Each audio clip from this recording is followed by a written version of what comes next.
What have you learned the most about recording this record? That it breaks up bands. I hate people, and I hate music.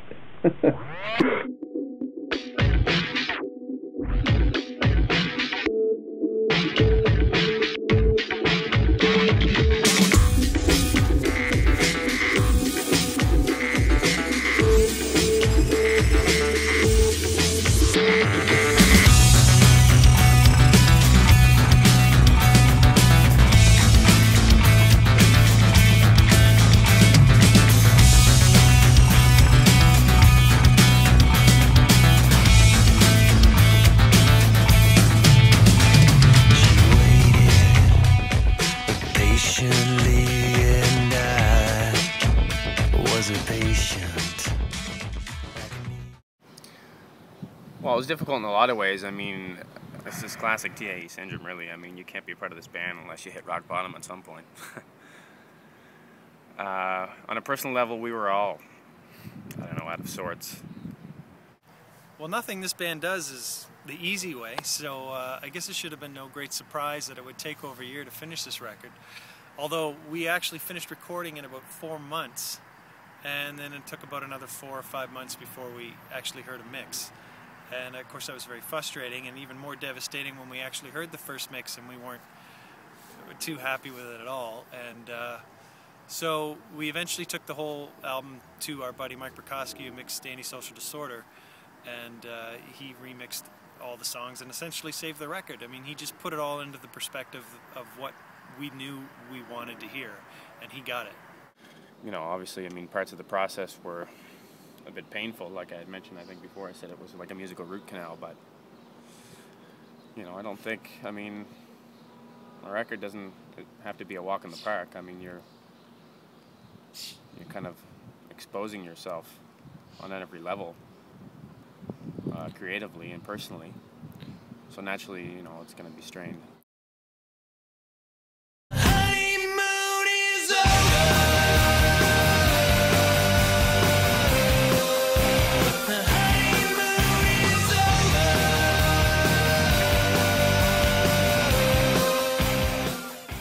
Honeymoon is, it's that, I don't know, it's that song, just won't go away for us, and I guess that's a good thing because really it's kind of become our signature song. And so at the request of our new label, Spectra Records, we re-recorded it, and we're quite happy about that because we gave a little more guts, a little more balls, a little more attitude. I'm glad we get I'm glad we got a chance to re-record it. I mean, part of me, it felt like I was going through the motions, but hearing the end product was really worth it. It's representative of what we do, I guess. I mean, out of all our songs, that seems to be the one we can't run away from, which is fine. And really, that song kind of sums up what the band's about in many ways. It's a social commentary. It's not political, but it does, you know, leave a little room for thought, and it's big hooks and big chorus, and you know, something that's going to stick in your head, and it just transcends really well to a big audience, and that kind of, you know, identifies what the whole band's about.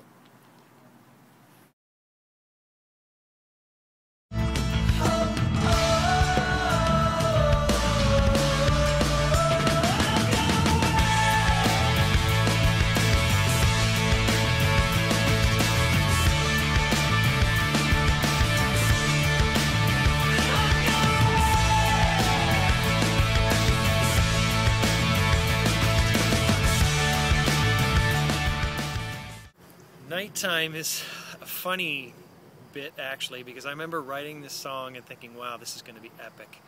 It's going to be huge, and it's going to sound really big. And I played it for the guys, and nobody got it. And it was really gut-wrenching because I'm like, wow, I'm kind of surprised. I mean, I know it's a simple song, but I knew it had potential for this big greatness about it. And then after, you know, several times of jamming on it, the guys finally stopped and said, okay, I get it. I get where this is going, and it really went that next level. Absolutely love the way that song comes together, both in the live setting and the way it came together on the recording, and for what it means for us as a band and what it means to us lyrically and in terms of our future.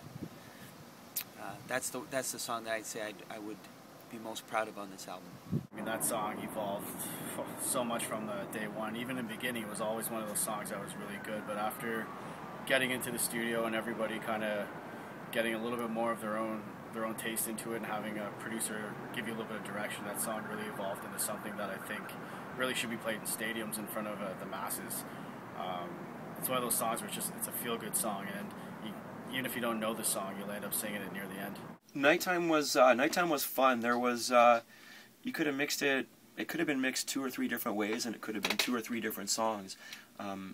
I really enjoyed the acoustic guitar component of it, and trying to build the song as that, with that as the basis. And it's another, and you know, I mean, when I remember sitting down with it after a while, and I had the same guitar part for a long time. It was just reversed away, and the same little kind of guitar part that I play throughout a lot of our songs, and I just changed it up with that acoustic part, and I'm glad I did, because it kind of sets it apart, and it gives it kind of a better groove, and a lot more presence.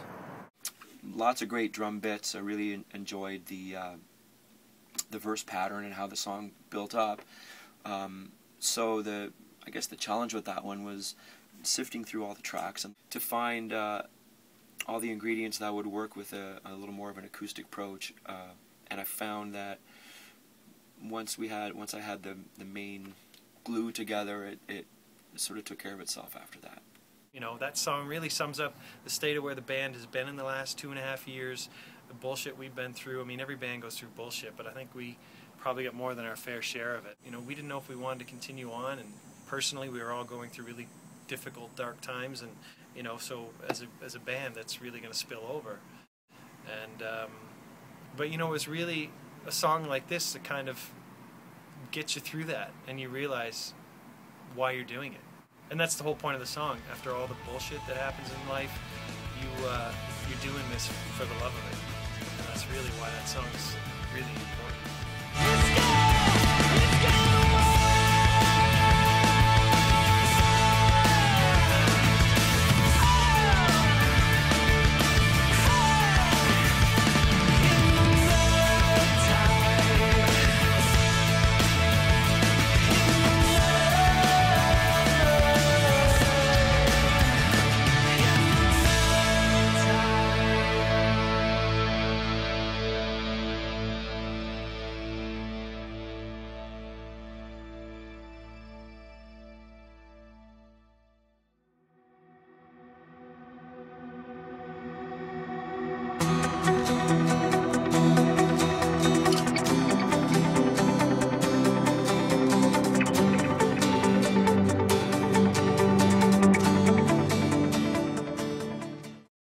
Promise is I think it was the first song we wrote together as a band for this album.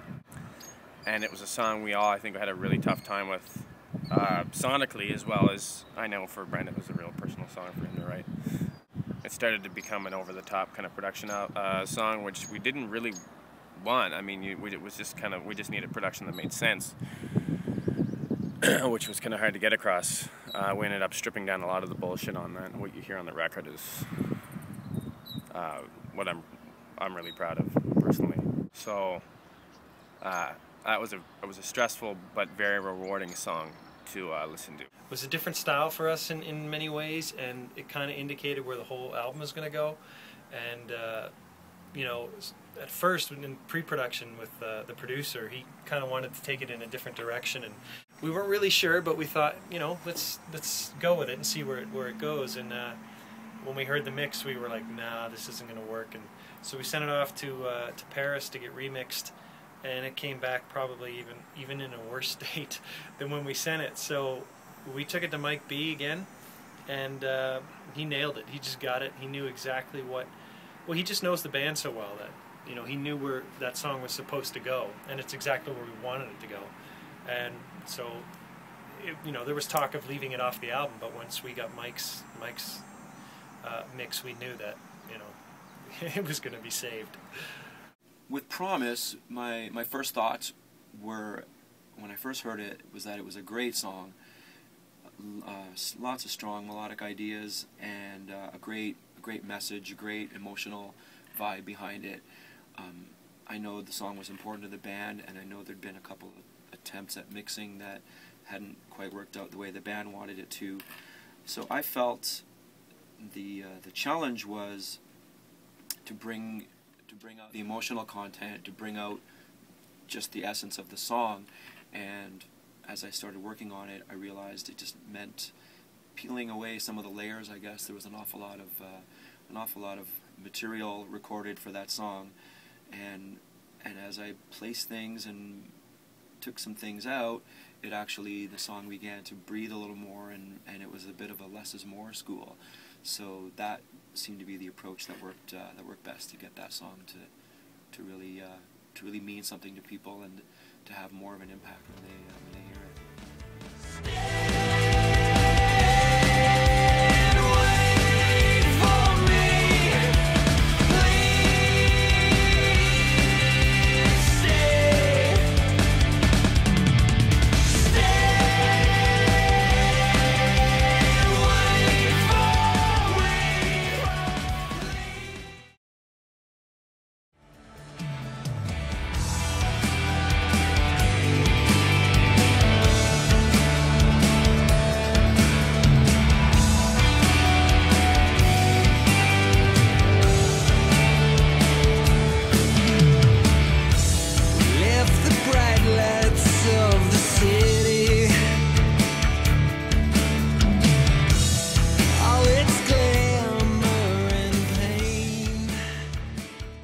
Is one of the songs from the get-go. I know from the first raw demo we did with a little Zoom recorder, I knew it was something special.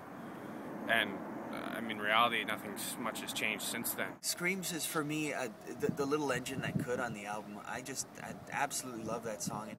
We allude to a lot of sort of dark moments in the past that have really sort of given us an opportunity to speak about some really big thoughts and big feelings. And Screams is a fantastic example of that. It came about in a very opportune moment for the band, and the way it came together was absolutely fantastic. A very natural sound, very natural song. It is our big rock song, as far as we can take a big rock song these days. And I just love that soaring chorus and that just the beautiful melody, and it's fantastic lyrics on that one. That when you give it a real listen, and a listen that's just a little beyond what's on the surface, you find some really beautiful moments. So getting into the studio was, for myself, pretty challenging on that song. I kind of went in there with no real strategy or no real plan of what I was going to play. Over time it slowly evolved. Went back several times on that song after other people had done their parts, and in the end it really came together as a song that I think we all hold a lot of passion and trust to. It's just one of those songs where it captivates you, and when you hear it, you just want to hear it again. Maybe the only song in the record that when I brought it in, to play for the guys for the first time, that they got it right away. And I couldn't have been happier about that, because I knew it was going to be a big sounding, epic piece. Something we kind of hadn't really done before. The record's more mature, and a song like Screams is a great indication of that. It's a big sounding song, and it's kind of where, we wanted this whole album to go. Well, I think for the past 5 years that I've been here and I've been in this band, it's been the only real constant in my life. I mean, we've had, some pretty shitty things happen to us, 2 steps forward, 1 step back kind of thing, but the biggest highs of my life were in this band. The roller coaster is probably the best way you could ever describe it, but in the end it's always 3, 4, 5 guys goofing around, having a lot of fun, drinking a lot of beers, doing a lot of stupid things. It's a lot of fun. Like, we've been through a lot. I don't think a lot of bands can really say they've gone through what we've gone through, but in the end we always pull out with a smile on our face. You dump us into a tub of shit, we come out smelling like roses. The biggest milestones of my life, I mean, musically and personally. I've made the closest friends I've ever made. Got to meet one of my idols, Richard Patrick, in Illinois when we played with them. Huge influence on this record. I mean, I hope we're doing what we're doing now, only bigger and better. I mean, there's a point where, right now we're just keep trying to get better and better. We can't force ourselves to be bigger and bigger. You know, it's either we're at the point now it's going to happen or it's not, and that's fine. And we've put ourselves in a position where we really don't want to be doing what the rest of the world is doing, and that works fine for us, because I think ultimately where we get our influences from, where we find joy in music, and what we want to share with our audiences, we don't need to be where everybody else is. It's a lot of fun. It's pretty unique. It's never a dull moment, to say the least. You know, Sean's just a big comedian, keeps us laughing all the time. You going down? That was the judge's daughter. Exactly. It's like a brain that can move stuff, like telekinesis, and it just goes, then makes someone's head blow up.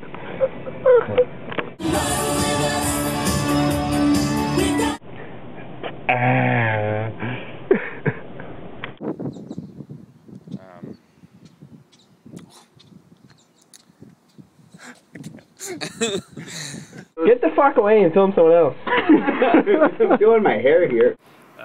Jay's just a big goof, like his dogs. There's nothing he won't do. Where were you last night? What were you doing? Where were you last night? What? Well, I was on this website.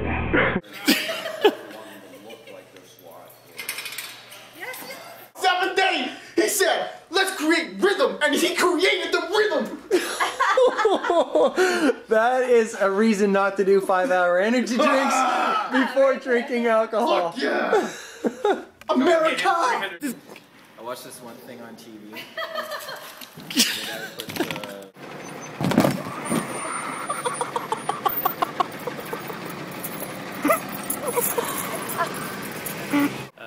You know, and Andy's the thinker, cerebral kind of guy, always with a smile on his face, keeping it real, which is just great. And Well, it just sounds like a U2 song. It's good enough for me. I was trying to catch a 10.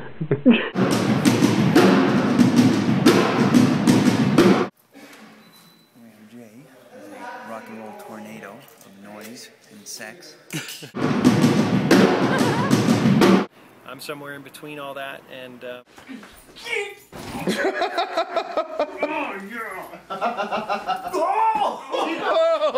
that's why it works. That's why we have so much fun. You know, we spent the summer playing a lot of shows. We were down in Illinois at a festival, played with Filter, which was, you know, huge for us because they were such a big influence on this album.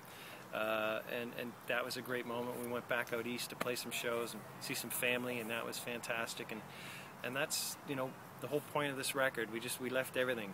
Like, what you hear is what you get, and we left our souls right on you know, on the floor when we recorded this album. And that's why things are different now. Our shows are different. You come out, you see a bunch of guys having an absolute great time, and it reflected not only on the record, but when you come out and see us live. And that's what life is all about in this band. There's highs, there's lows, there's everything in between, and at the end of the day, we're just, you know, stronger for it.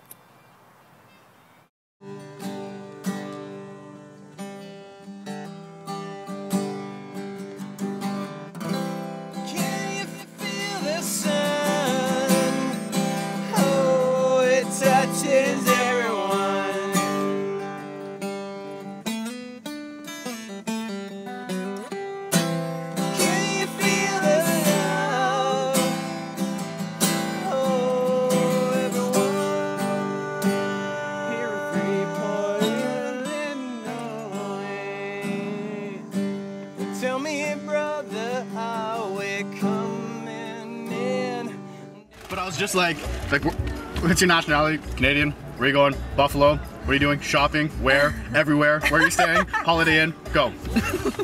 I'm trying to see if I've ever read this before, and none of this rings a bell, so I don't know if this is good or bad. That's about it. We kicked ass. We had fun. We rocked it.